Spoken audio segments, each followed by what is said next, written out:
តំណាងរាស្ត្រគណៈបកសង្គ្រោះជាតិចំនួន3រូបនឹងមិនទៅបំភ្លឺនៅតុលាការតាមការកោះហៅឡើយក្រុមសមាជិកសភារបស់គណៈបកសង្គ្រោះជាតិចេញសេចក្តីថ្លែងការណ៍នៅថ្ងៃពុធទី4ឧសភាស្នើសុំឲ្យតុលាការបញ្ឈប់ចេញដីការបៀបនេះជាបន្ទាន់បាទកញ្ញាជ័យបញ្ជូរាយការណ៍ព័ត៌មាននេះគណៈបកប្រឆាំងចាត់ទុកដីកាកោះទាំងនោះថាជាអំពើរំលោភបំពានយ៉ាងធ្ងន់ធ្ងរលើអភ័យឯកសិទ្ធិរបស់តំណាងរាស្ត្រដែលធានាការពារដោយមាត្រា80នៃរដ្ឋធម្មនុញ្ញសេចក្តីថ្លែងការណ៍របស់គណៈបកនេះគឺឆ្លើយតបនឹងដីកាកោះរបស់សាលាដំបងរាជធានីភ្នំពេញដែលបានកោះហៅលោកកឹមសុខាប្រធានស្ដីទីគណៈបកសង្គ្រោះជាតិកាលពីថ្ងៃទី3ឧសភាឲ្យចូលខ្លួនបំភ្លឺនៅថ្ងៃទី11ឧសភាតាមបណ្ដឹងរបស់កញ្ញាធីសវណ្ណថាពីបទបរិហាគេនិងដីកាកោះហៅតំណាងរាស្ត្របកប្រឆាំង2រូបទៀតគឺលោកតុវ៉ាន់ច័ន្ទនិងលោកប៉ិនរតនាកាលពីថ្ងៃទី2ឧសភាឲ្យចូលបំភ្លឺនៅថ្ងៃទី16ឧសភាពាក់ព័ន្ធនឹងអំពើបេសយាចារក្នុងរឿងអាស្រូវស្នេហារវាងលោកកឹមសុខានិងអ្នកនាងខុមច័ន្ទតារាទីហៅស្រីមុំក្នុងសេចក្តីថ្លែងការណ៍នោះគណៈបកប្រឆាំងលើកឡើងថាការចោទប្រកាន់ចាប់ខ្លួនឃាត់ខ្លួនឬឃុំខ្លួនសមាជិកណាមួយនៃរដ្ឋសភាអាចធ្វើទៅបានលុះណាតែមានការយល់ព្រមពីរដ្ឋសភាឬពីគណៈកម្មាធិការអចិន្ត្រៃយ៍នៃរដ្ឋសភាក្នុងចន្លោះសម័យប្រជុំនៃរដ្ឋសភាវាលែងតែក្នុងករណីបទល្មើសព្រហ្មទណ្ឌជាក់ស្ដែងគណៈបកនេះស្នើឲ្យស្ថាប័នតុលាការគ្រប់ជាន់ថ្នាក់បញ្ឈប់ជាបន្ទាន់នៅការចេញដីកាកោះហៅតំណាងរាស្ត្រដែលមានអភ័យឯកសិទ្ធិសភានិងស្នើឲ្យគោរពរដ្ឋធម្មនុញ្ញមាត្រា80នៃរដ្ឋធម្មនុញ្ញចែងថាតំណាងរាស្ត្រមានអភ័យឯកសិទ្ធិសភា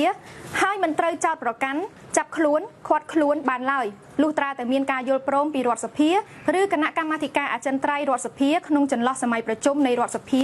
វាលែងតែបទល្មើសព្រហ្មទណ្ឌជាក់ស្ដែងទូរទស្សន៍អាស៊ីសេរីមិនទាន់អាចតាក់ទងព្រះរាជអាជ្ញារងនិងជាអ្នកនាំពាក្យសាលាដំបងរាជធានីភ្នំពេញលោកលីវសុផាណាដើម្បីសុំការអត្ថាធិប្បាយបានទេនៅរសៀលថ្ងៃទី4ឧសភាក៏ប៉ុន្តែលោកលីសុផាណាប្រាប់សារព័ត៌មានក្នុងស្រុកថាការចេញដីកាកោះនេះធ្វើឡើងស្របតាមច្បាប់ព្រោះវាជាបទល្មើសជាក់ស្ដែងលោក Brad Adams ដែលជាមេធាវីអាមេរិកនិងជាអតីតមន្ត្រីសិទ្ធិមនុស្សនៃអង្គការសហប្រជាជាតិទទួលបន្ទុកសិទ្ធិមនុស្សប្រចាំកម្ពុជាមានប្រសាសន៍ថាតុលាការកម្ពុជាគួរតែបកស្រាយន័យដើមនៃពាក្យថាបទល្មើសជាក់ស្ដែងឲ្យបានត្រឹមត្រូវ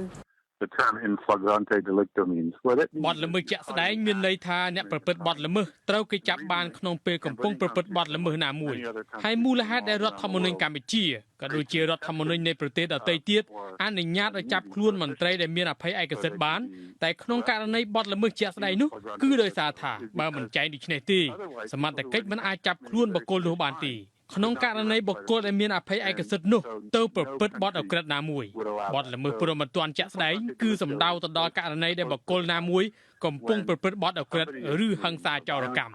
ហើយក្នុងករណីនោះសមត្ថកិច្ចអាចធ្វើសកម្មភាពបានដោយមិនចាំបាច់ត្រូវរងចាំស្នើសុំទៅរដ្ឋសភាឲ្យដកអភ័យឯកសិទ្ធិរបស់បុគ្គលនោះទេ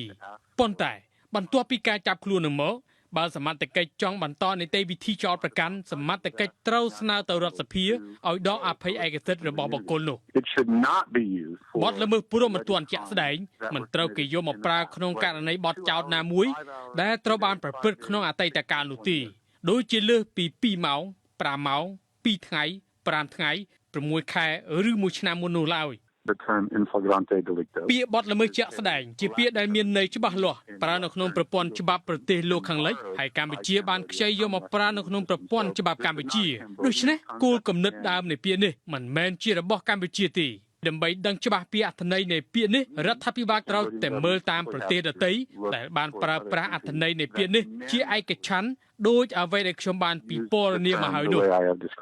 ការចេញដីកាកោះហៅសមាជិកសភាគណៈបកប្រឆាំងជាបន្តបន្ទាប់នេះគឺក្រោយពីតុលាការបានសម្រេចចោទប្រកាន់មន្ត្រីការពារសិទ្ធិមនុស្សអាត់6ចំនួន4រូបពីបទសូប៉ាន់សាក់សីនិងចោទអគ្គលេខាធិការរងគណៈកម្មាធិការជាតិរៀបចំការបោះឆ្នោតរួមទាំងមន្ត្រីសិទ្ធិមនុស្សមួយរូបនៃឧត្តមស្នងការអង្គការសហប្រជាជាតិទទួលបន្ទុកសិទ្ធិមនុស្សប្រចាំកម្ពុជាពីបទសំគំនិតក្នុងអំពើសូប៉ាន់សាក់សីពាក់ព័ន្ធការចោទប្រកាន់របស់អ្នកនាងខុមច័ន្ទតារាទីហៅស្រីមុំដែលថារូបនាងត្រូវបានណែនាំឲ្យនិយាយភូតភរកុហកសមត្ថកិច្ចការសម្រេចរបស់តុលាការក្នុងការឃុំខ្លួនអ្នកទាំងនោះត្រូវបានក្រុមអង្គការសង្គមស៊ីវិលជាច្រើនថ្កោលទោសនិងត្រូវបានបណ្ដាប្រទេសម្ចាស់ជំនួយមួយចំនួនបង្ហាញពីក្តីបារម្ភពីស្ថានភាពនយោបាយនៅកម្ពុជា